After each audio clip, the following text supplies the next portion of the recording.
What's up, everybody, and welcome back to Fireside Giants. I'm your host, Anthony Rivardo. I'm joined by my co-host, Alex Wilson, and the New York Giants are getting ready for their second preseason game this weekend. But in the meantime, signing some players. There's some players discussing different contract negotiations that they might be going through. And, of course, you have General Manager Joe Schoen saying that he's not going to be negotiating with a certain player until the end of the regular season. So we're going to dive into all of the news surrounding the New York Giants in today's episode. But before we dive into all that, make sure to leave a like if you do enjoy this episode. Subscribe to the channel if you are new. Ring the bell so you don't miss an episode, and comment your thoughts on the topic down below in the comment section. If you're listening on Apple or Spotify, please make sure to leave us a 5-star review, and go ahead and follow us on all of our social media channels at Fireside Giants. But Alex, without further ado, my friend, how are you doing today, and what are your thoughts on Xavier McKinney's potential contract negotiations here? Well, the Giants are not looking to talk about any more extensions until next offseason, apparently, which is a good move because that's what they've been doing. You know, this is kind of what has been happening over the past couple of years, or at least just this past offseason, last offseason. They really didn't jump into these extensions. I think that what it does say is they really value Andrew Thomas. They value him enough to give him an extension 2 years before it even kicks in, locking him in for the foreseeable future. So they're acknowledging, like, left tackle is a position we want to secure for a very long time, and rightfully so. That is exactly what the Giants should be doing. But the fact that they are willing to wait on Xavier McKinney means that they believe either the market is going to either lessen or they want to see if they can get him at a cheaper price because he doesn't have a great season. That's kind of what I feel like they're trying to accomplish. Similar with Saquon Barkley, they just kind of waited. The market deteriorated, and they didn't end up giving him much at all because he had no other choice, and they could just basically stand by the NFL's doing it, so we're doing it too. When it comes to free safeties, they've also been kind of underpaid a bit. You're seeing guys. I mean, Julian Love got a decent payday. I think got 2 years, $12 million, if I'm not mistaken, something like that. But again, he can play a myriad of different roles, and McKinney's better than him objectively. So maybe he gets $10 million per season. I think maybe that's a max that we look to give McKinney $10 million per season, $11 million per season. I feel like that might be in the range of where he'll land, which, in my opinion, isn't a bad investment for a guy like that. He's very, very skilled. Obviously he hasn't made a Pro Bowl yet, but Pro Bowl is kind of a whatever kind of accomplishment anyway. I think that I like to see him play a full season healthy, not make any of those kind of weird ATV decisions and break all your fingers. Don't do that. Maybe that would be a good idea. Kind of put us in a tough spot down the stretch there last year, but still in the playoffs. And I like McKinney. I think that, this is a player that you probably can't go and draft and replace immediately. You can develop guys, but go ask the Jets how hard it has been for them to find a free safety. They've been rolling with Ashton Davis and LaMarcus Joyner and plug and play guys that they should not have. It's not the easiest thing in the world to go out and find a free safety. A lot of teams don't want to invest big money at the position. It's a big reason they kind of moved off Jamal Adams, and he's kind of been inconsistent with the Seattle Seahawks. So, you see what the Giants are kind of doing now, waiting, seeing what the value is. They're not going to have to give a lot more than they would right now. If anything, they'll have to give less, in my opinion. So I think it's a good strategy there. Adoree Jackson said, on the other hand, that they had discussed an extension last season, but nothing materialized. I think the Giants are probably watching Deonte Banks and Trey Hawkins right now and saying, we do not need Adoree Jackson for the future. They're probably Adoree Jackson's great to have, right? He's our CB1, objectively, but we have two young guys who are showing really good promise, really good tangible traits. If they have good 2023 seasons and, Hawkins can fight himself into a starting role, they're not bringing Adoree Jackson back, I don't think. I think they're probably going to go out and sign probably a good slot cornerback, and then continue on with Hawkins, continue on with Deonte Banks, and then just round out the depth in the secondary, which they're still building. You see guys like, if you have Darnay right now, you still have Cordell Flott, who's promising. You have guys like Nick McLeod, serviceable, some decent players there. So they'll keep rounding on the foundation in the depth on this team and kind of sticking with those youngsters. But right now, I don't see the need to give either of them extensions immediately because of how things are developing right now. However, if things if Adoree Jackson ends up playing a huge role and Hawkins doesn't take that that step forward during the regular season that we hope he does, you may have to. I think they're probably waiting to see like what the market looks like, if there's a lot of other options there. Again, you're not going to have to give Adoree Jackson that much more than you would at the end of the season than you would right now. So you're kind of protecting yourself, opening up your options if there are more cornerbacks on the market, maybe ones that are better scheme fit, maybe a little bit more durable, better ball skills, a little bit more aggressive, whatever Wink Martindale really wants.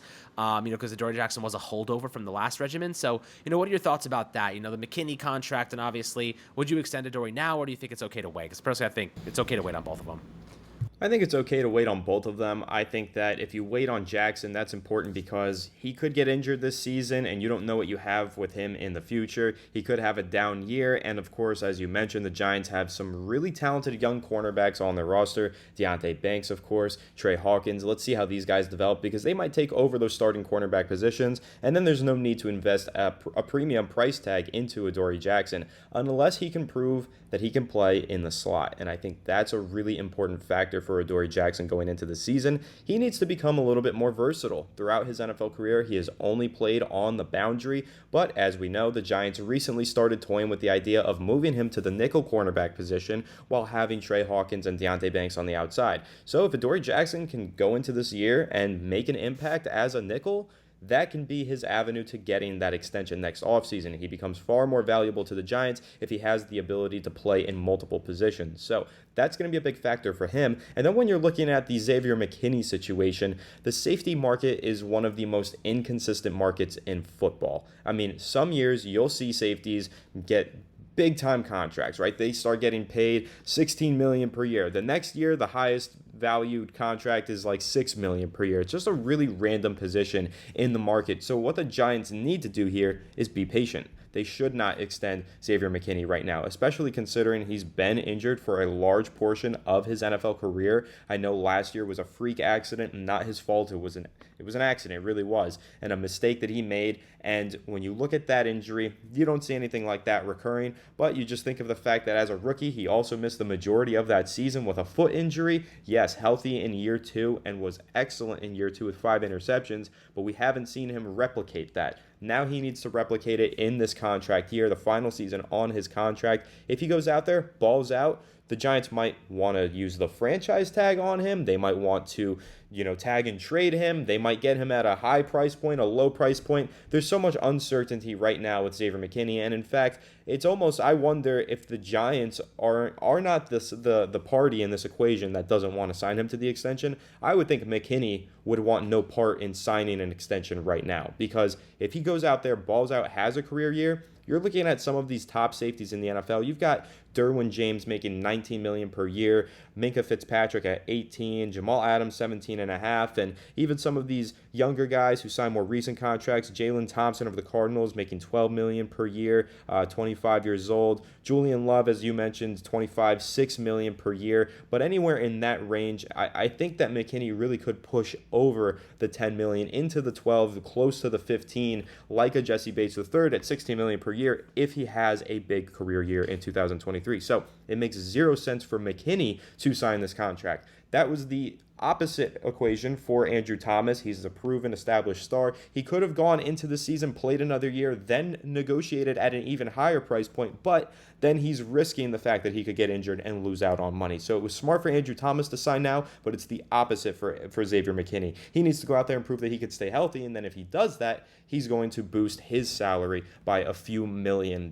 So I don't even think that it's the Giants that don't necessarily want to extend McKinney right now. I'm sure part of it is because they don't want to lock into a player that has missed so much time with injury, but McKinney as well, he's going to want to go out there, ball out this season, and probably try and test the free agency market if he can. And there's a good chance that he'll be able to, considering the Giants franchise tag Saquon Barkley this offseason.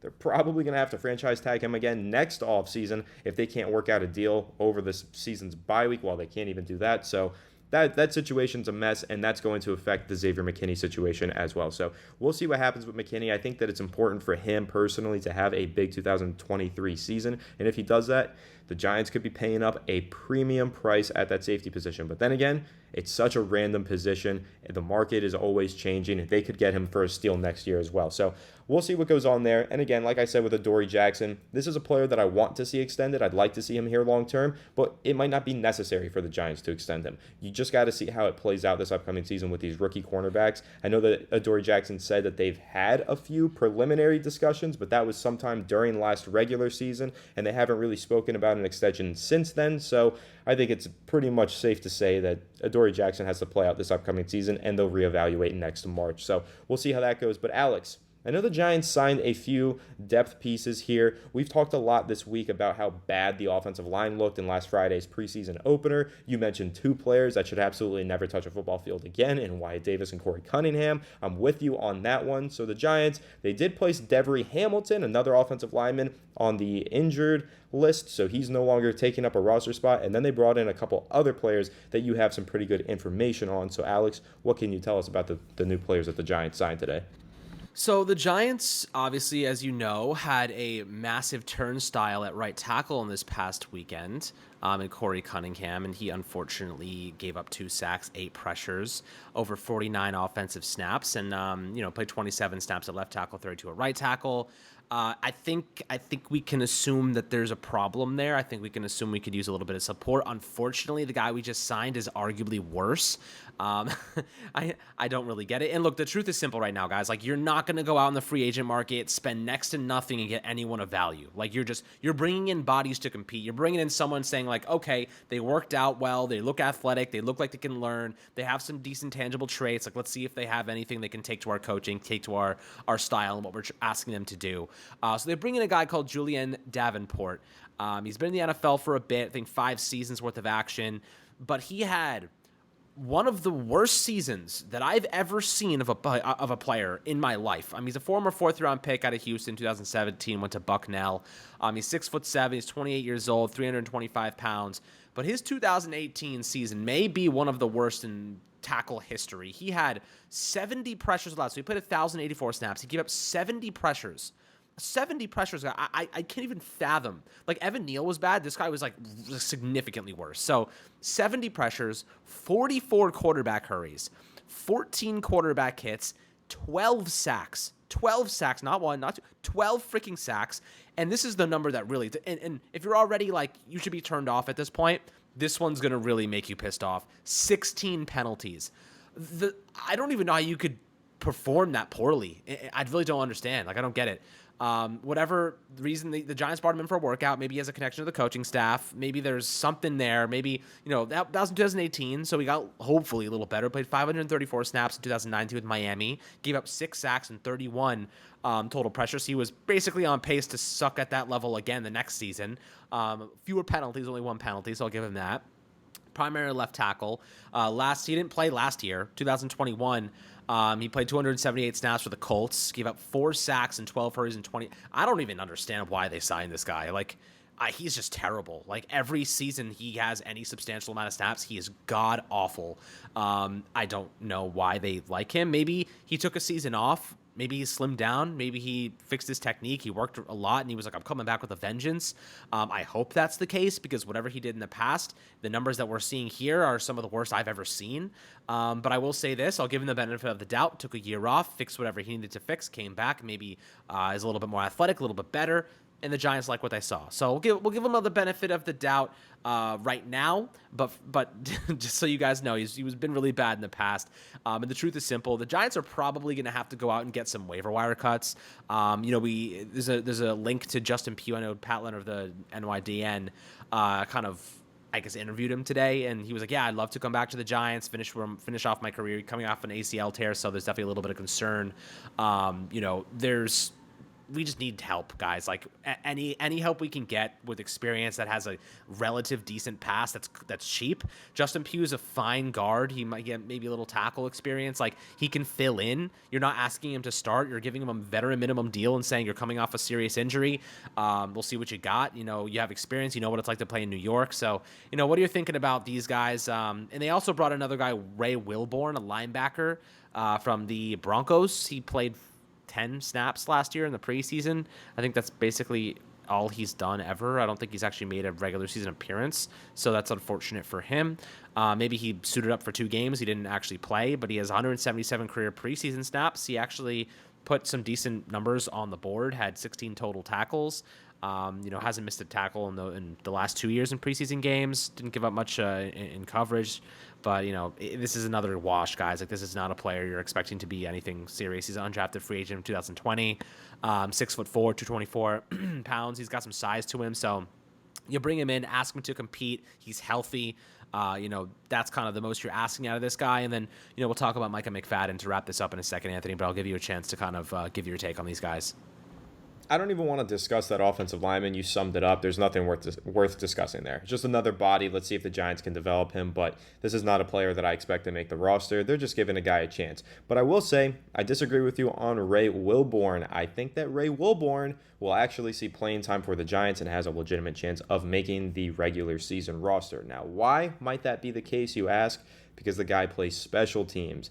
He does play special teams, and we saw one of the worst special teams performances out of the Giants in recent memory on Friday's game against the Detroit Lions in week 1 of the preseason. So Ray Wilborn, a linebacker, safety hybrid, and a special teamer. He can tackle. He can go out there. As you said, no missed tackles in the preseason. This isn't a guy that's going to be going out there and playing in the Giants' defensive lineup, but in their special teams lineup, on kickoff returns, punt returns, going out there and trying to make some tackles or fill some holes or disrupt some blocks. That's what Ray Wilborn can do. So I could see him getting a lot of playing time in the preseason and potentially sneaking his way onto the regular season roster purely as a special teamer, but not really somebody that's going to make an impact in the center of the defense from the linebacker position, unlike Micah McFadden. Alex, I will talk about him now since you just mentioned him. He is leading the race for the starting number 2 linebacker job, according to Wink Martindale. Now, to me, that makes a ton of sense. That's exciting. That is what I expected.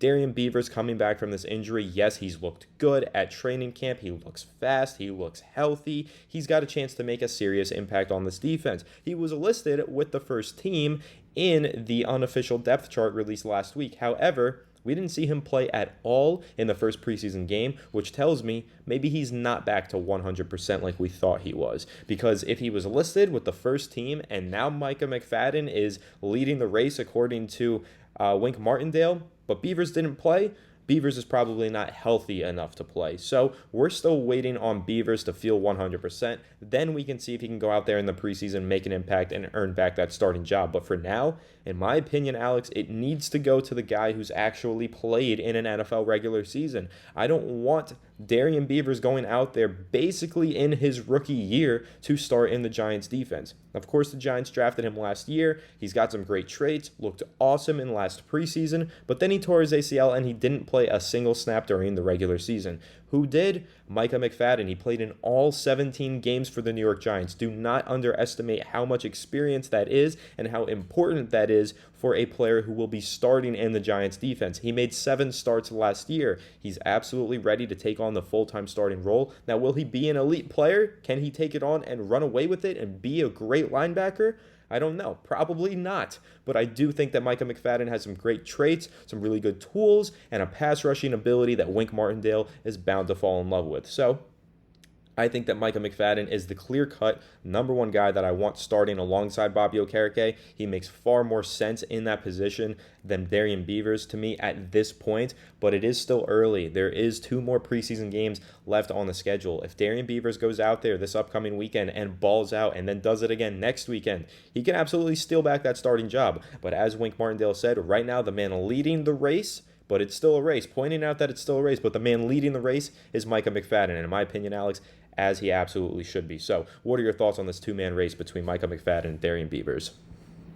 I mean, guys, it makes sense. Like, the truth is, Darrian Beavers missed his rookie season coming off an ACL tear. Like, if he was leading the pack, I'd be really, really upset. Because if he was leading this unit right now, I'd be like, how the hell did Micah McFadden blow that advantage? Like, he has a full year of experience under his belt, and Beavers didn't even play in week 1 of the preseason. And I know some people, I saw some comments like, Micah McFadden didn't look good in the preseason game.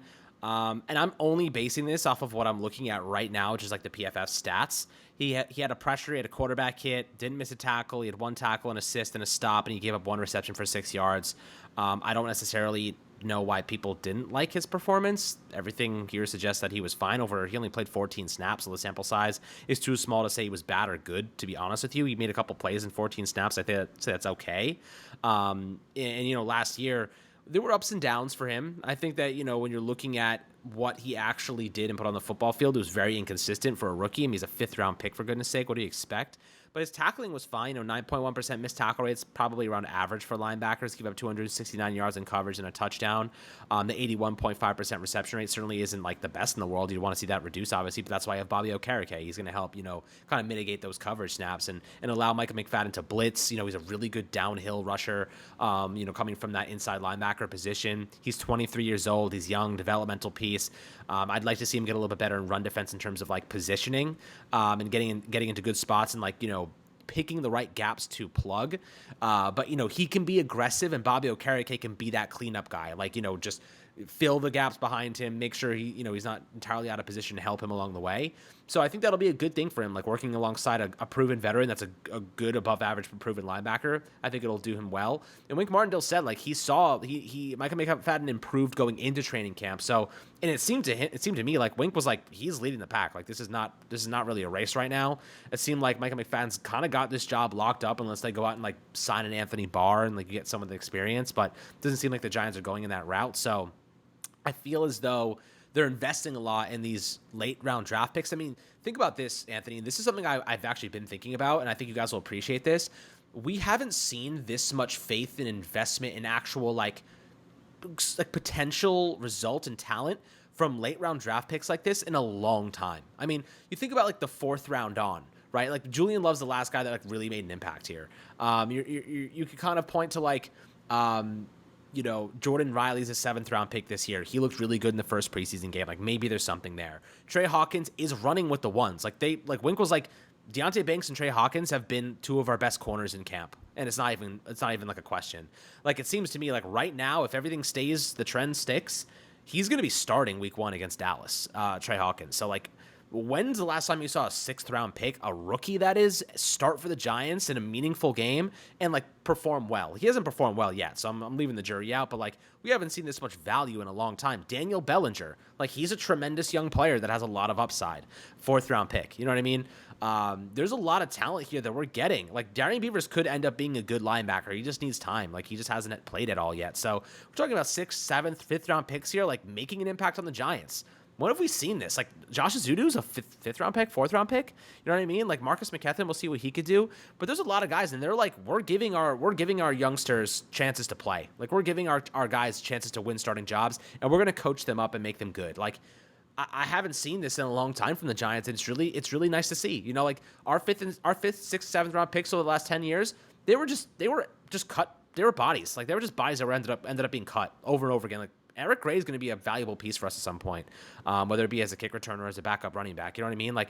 It's fun to see. It's nice to see that this team is actually investing in late round draft picks and guys with upside and going after athleticism, going after guys that serve a specific purpose, have a strength and are not just these slow, terrible players that have no value. They draft guys with a reason now. They're everyone has a purpose, and I feel that's kind of fun to enjoy and see the development of these players again.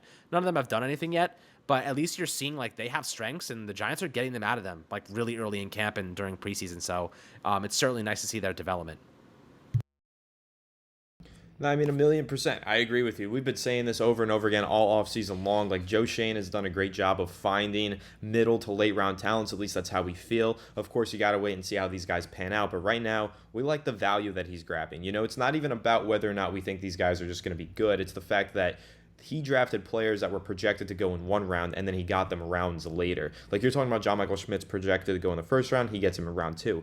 Jalen Hyatt projected to go 1st, early 2nd, he gets him in the middle of round 3. You're talking about Javarius Owens, another kid that I really liked, who we're not talking about enough, played really well in the first preseason game, projected to go in the 4th round. He gets him over in the 7th round. So this is the thing with Joe Schoen. It's not just the fact that we think he's grabbing all these stars and studs because we're reading stats about them. It's because we know where they were projected to go in the draft, and Joe Schoen waited it out and found guys who slid in the draft and then capitalized on those falls, and is hopefully going to build these guys up into being good players under Brian Daboll's coaching staff. And that's the thing. We finally have a coaching staff that we trust to develop these guys. So we now have a Giants team that's young and is built the right way, because NFL championship teams are built through the draft. The teams that do patchwork and just sign a bunch of star-studded free agents in the summer, those are not the teams that go on to win championships. It's teams like the Eagles, and not that they've won one yet, but look at how good that team is right now. The majority of their players were found through the draft. The Kansas City Chiefs are the prime example. The Buffalo Bills,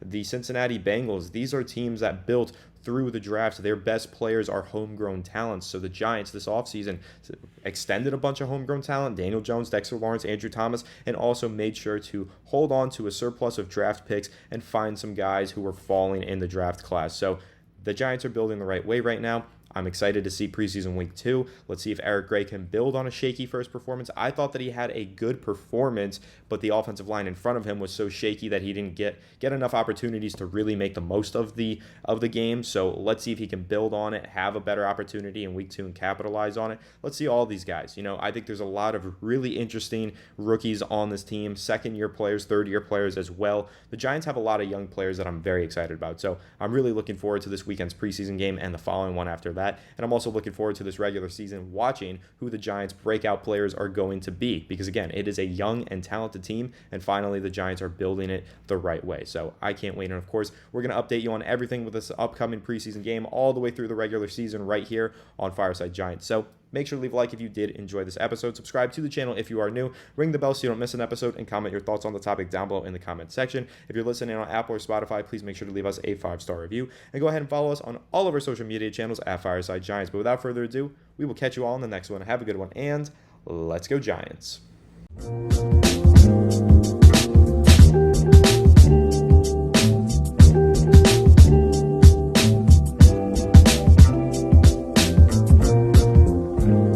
TVSO.